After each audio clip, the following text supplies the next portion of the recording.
అన్ని పార్టీలు ఒక పక్క, జగన్ పార్టీ ఒక పక్క. జగన్ అనేది ఒక పక్క ఉంటాడు. అదే జగన్ సింగల్కి వచ్చిన ఒక్క సింహంలాగా అవార్డు గెలుస్తానమాట జగన్. వేరే పార్టీలో చెల్లెలు వచ్చినా ఎవరు వచ్చినా జగన్ కాడ ఎవరు ఏం చేయలేరండి. ఇది మా నమ్మకం.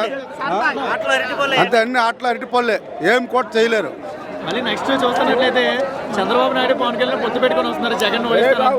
ఎన్ని పొత్తులు పెట్టుకున్నా జగన్మోహన్ రెడ్డి మళ్ళీ సీఎం, మళ్ళీ కంపల్సరీ సీఎం జగన్మోహన్ రెడ్డి. అది వ్యవస్థ ఉపయోగపడుతుందా?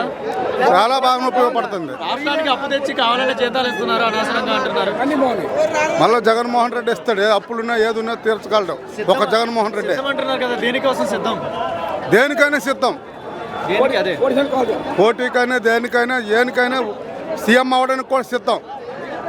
ఇప్పుడు చూస్తున్నట్లయితే సచివాలయాలు, రైతు భరోసా కేంద్రాలు, ఉచిత హాస్పిటల్ వచ్చినాయి కదా, అంటే ఉచితంగానే చూస్తున్నారు, డబ్బులు ఏమైనా అడుగుతున్నారు? డబ్బులు ఏమి లేవు, అంతా ఫ్రీ.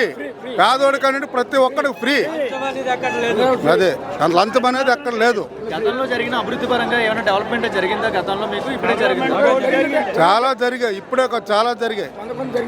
అదే ఇప్పుడు చూస్తున్నట్లయితే మీకు సొంత చెల్లెలు షర్మిల వేరే పార్టీలో జాయిన్ అయింది.